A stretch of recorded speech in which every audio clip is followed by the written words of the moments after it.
آنکھوں والے کھائیں گے نہ کبھی یہ دھوکا، آپ جیسا کوئی۔ تو ہمارے سارے پکوڑے والوں کو شوق چڑھا ہوا رمضان آئے پکوڑے وکن گے، سموسے والے آندے پہن رمضان آوے سموسے وکن گے، جتیاں والے آندے پہن عید آوے جتیاں وکن گیا۔ وہ کسی کو یہ شوق ہی نہیں کہ بخشش ہوگی، اللہ راضی ہوگا، جنت ملے گی، اللہ کی محبت میں بھوک لگے گی، اللہ کے عشق میں پیاس لگے گی۔ وہ بھوک اور پیاس کی جو تڑپ اور کسک ہے، پھر ہم ہاتھ اٹھا کے اللہ سے مانگیں گے، ہم کہیں گے یا اللہ، تو عرش کے دروازوں تک میری پکار جائے گی، ساتوں آسمان میری پکار سے گونج اٹھیں گے۔ مجھے یقین ہے کہ میرا اللہ کہتا ہے، میرا نبی فرماتے ہیں کہ اللہ رمضان میں سارے آسمان کے فرشتوں سے فرماتا ہے روزے رکھنے والوں کی دعا پر آمین کہو۔ عرش کے فرشتوں سے اللہ فرماتا ہے میری تسبیح چھوڑ دو، رمضان کے روزے رکھنے والوں کی دعا پر آمین کہو، آمین کہو۔ عرش فرش میں گونج اٹھتی ہیں میری دعائیں، میری صدائیں، میرے نوحے، میرے گریے ہلا دیتے ہیں۔ اگر بھوک پیاس میں مزے آ رہے ہوں کہ واہ یا اللہ تو نے کہا تھا نا، دیکھ ہم میں بھوک سے بیٹھا ہوں۔ اس لیے افطار کے وقت دعا کیوں قبول ہے؟ افطار کے وقت کھانا سامنے ہے، پانی سامنے ہے، اور آواز کان لگے ہوئے ہیں سائرن کی آواز پر، تو اللہ کہتا ہے یہ فرشتہ، یہ میرے بندے، کھانا بھی سامنے ہے، پانی بھی سامنے، یہ کیوں نہیں کھا رہے، یہ کیوں نہیں پی رہے؟ بولو کہ یا اللہ تیری محبت، میری محبت، چلو تم گواہ رہو، میں نے معاف کیا، چل میرا بندہ مانگ، کھانے سے پہلے مانگ۔ وہ وقت مانگنے کا ہوتا ہے، پکوڑے کھانے کا نہیں ہوتا، سموسے دھکن کا نہیں ہوتا۔ سموسے، پکوڑے، کچوریاں، 7 اپ، جام شیری، روح افزا، 500 چیزاں تو اندر پا لیندے ہو، سارے روزے دی تباہی پھیر کے رکھ دیتے۔ ایک مہینے کے لیے اوور آلنگ ہے، ٹیوننگ ہے، ٹیوننگ، تھوڑا کھاؤ تھوڑا کھاؤ تھوڑا کھاؤ، ٹھنڈے شربت مت پیو، ٹھنڈے شربت مت پیو افطاری کے وقت، بعد میں پینا تو پی لو، این افطاری کے وقت اپنے اوپر ظلم مت کرو۔ سارے دن کا انجن گرم ہے، ایک دم اس کے اوپر برف پھینکتے ہو، تھوڑی دیر صبر کر کے سادہ پانی پی لو، نماز پڑھ لو، پی لو، جام شیری پیو، 7 اپ پیو، جو مرضی پیو، ٹھنڈا پیو، گرم پیو، جو مرضی پیو، لیکن این روزے کے وقت بچو تلی ہوئی چیزوں سے، کراری چیزوں سے، مسالے دار چیزوں سے، ثقیل چیزوں سے بچو، ہلکا پھلکا رکھو پیٹ کو، ہلکا پھلکا، تاکہ روزے کا مقصد حاصل ہو کہ جسم پاک ہو، غلاظتوں سے، گندگیوں سے پاک ہو، صاف ہو۔ ہاں، اور اپنے دل کو بھی صاف۔ رمضان میں سب کی بخشش ہو جاتی، سب کی، 4 نہیں بخشے جاتے، 4 آدمی نہیں بخشے جاتے، 4 قسم کے مرد عورت، سب کی بخشش ہو جاتی، سب کی، 4۔ اللہ تعالی ہماری حفاظت فرما لے۔ کسی بھائی میں یہ عیب ہے، ابھی سن کے توبہ کر لینا، شراب پینے والا، مستقل شراب پینے والا، رمضان میں بخشش نہیں، ماں باپ کا نافرمان، ماں باپ کا نافرمان، بخشش نہیں۔ ماں باپ کا نافرمان کے لیے تو میرے نبی نے کہا کہ اللہ ہر گناہ کی سزا موت کے بعد دے گا، ماں باپ کے نافرمان کو یہیں سے شروع کرے گا اور آگے تک لے کے جائے گا، یہاں بھی سزا دے گا اور آگے بھی سزا دے گا۔ صرف ایک گناہ دنیا میں ایسا ہے، کفر شرک کی سزا بھی موت کے بعد، زنا شراب جوے کی سزا سود کی موت کے بعد ہے۔ ایک گناہ ماں باپ کی دل آزاری، دل دکھانا، اللہ یہاں سے یہ سزا شروع کرتا ہے اور آخر تک پہ چلاتا ہے اس کو۔ میرے نبی سے پوچھا گیا یا رسول اللہ قیامت کب آئے گی؟ آپ نے کہا اللہ کو پتہ ہے۔ کہ کوئی نشانی بتائیں؟ کہ جب ماؤں کو ذلیل کیا جائے گا قیامت آ جائے گی، ماں باپ کا نافرمان۔ تیسرا کون ہے؟ رشتہ داروں سے لڑنے والا، کبھی بھائی سے لڑا، کبھی بہن سے لڑا، کبھی خالہ سے، کبھی چاچے سے، کبھی مامے سے، کبھی تائے سے، کبھی پھوپھے سے، قریبی رشتوں سے لڑنے والا اور تعلق توڑنے والا، اس کی بخشش نہیں ہوگی۔ چوتھا کون ہے؟ کینہ رکھنے والا، کینہ، شہن، ایک ہوتا ہے بغض، ایک ہوتا ہے کینہ۔ شحن، بغض شحن. بغض کیا ہے؟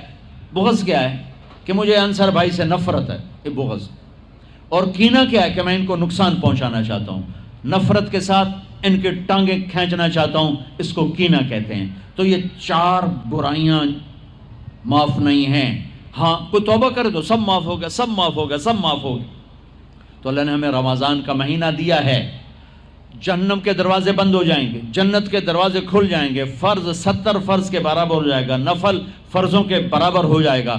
تراویح کے ہر سجدے پر 1500 نیکی لکھی جائے گی، ہر سجدے پر 1500 نیکی لکھی جائے گی. 20 رکعت 40 سجدے 60,000 روزانہ. یہ تمہارے کلب ایسا پٹھا جا نہ ہے کی نہ ہے میں نے حالی تھی نہیں سر لگی ہے تسی آن دیکھی ہو. چلو جڑا بھی نہ ہے ٹھیک. یہ بہت بڑا کلب مجھے نظر آیا. یہ یہاں باہر ایک چھوٹا سا پرچہ لگا دیں کہ جو یہاں آ کے تراویح پڑھے گا ہر سجدے پر اس کو 150 روپیہ دے. 150 چھوڑو 15 روپے دیے جائیں گے.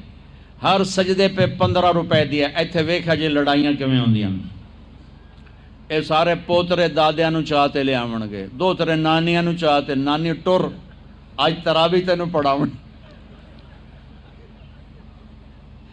دادے نانیاں نو پوچھدا کوئی نہیں، انہاں دی عید ہو جاونی. تسی ایتھے اعلان کر کے لکھ دیو بھئی جڑا ایتھے آوے گا نا انہوں اسی فی سجدہ 15 روپے دیواں گے. ایتھے پھر چھوٹے ویکھے جے کیویں چل دے. او میرے نبی، او میرے نبی، او میرے محبوب، او میرے پیارے اور میرے اللہ کے پیارے دلارے، راج دلارے، وہ کہہ رہے ہیں او میری امت 1 گھنٹہ لگا لو، 1 گھنٹہ 40 سجدے، ہر سجدے پہ 1500 نیکی، 60,000 نیکیاں. اور ہر سجدے پر جنت میں ایک سرخ یاقوت کا محل، اور ہر سجدے پر جنت میں ایک درخت جس کے نیچے 100 سال گھوڑا دوڑ سکتا ہے. اتنے تھوڑے وقت میں اتنی کمائی. اب 8 تراویح پڑھ کے آدھی مسجد خالی جا رہے. کتھے جا رہے ہو؟ کی کرن جا رہے ہو؟ کوئی کام نہیں. 8 پڑھ کے جوتا اٹھا کے جا رہے ہیں. اے بھائی پڑھ دو، سال کے بعد آیا ہے موقع اللہ سے لینے کا. اور ہر سجدے پر یہ کچھ اللہ دے رہا ہے. اور پھر جب آخری رات ہوتی تو اللہ فرماتے ہیں میرے فرشتوں، میرے بندوں کی رات کی تراویح اور دن کا روزہ، اس کے بدلے میں نے ان کے پچھلے سارے گناہ معاف کر دیے. اور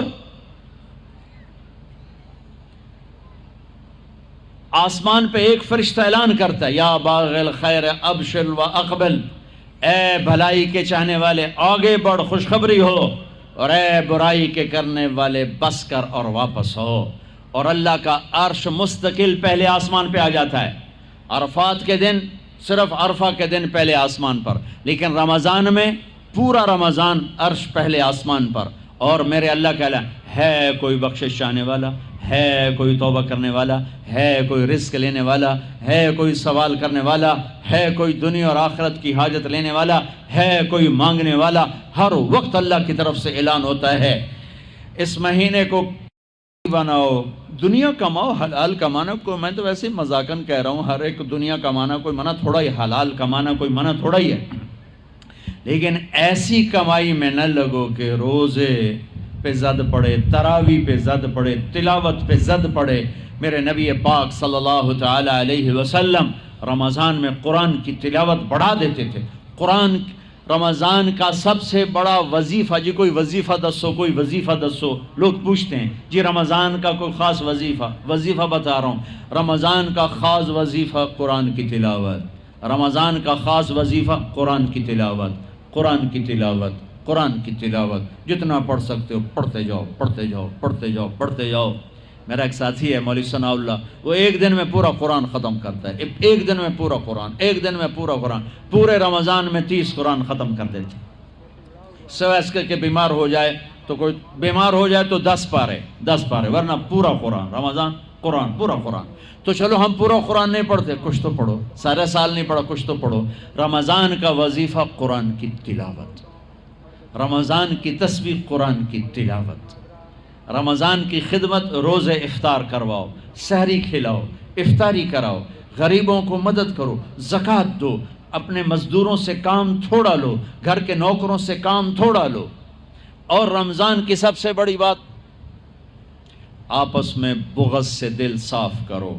لڑے ہوئے ہو، رمضان آنے سے پہلے جیسے لوگ حج پر جانے سے پہلے نہیں فون کرتے ہیں، صلح کرتے ہیں، اتنا ہی ضروری ہے رمضان سے پہلے میں دل صاف کر لوں، میں معاف کر دوں، میں معافی مانگ لوں، زیادتی کی ہے تو معافی مانگ لوں، کوئی معافی مانگنے آیا تو معاف کر دوں، میرا دل صاف ہو، کسی سے بغض نہ ہو، کسی سے کینہ نہ ہو، کسی کا حسد نہ ہو، کسی سے رنجش نہ ہو، دل صاف کرو۔ صاف دل اللہ کا عرش بن جاتا ہے، اللہ کا عرش بن جاتا ہے، اللہ کا عرش بن جاتا ہے۔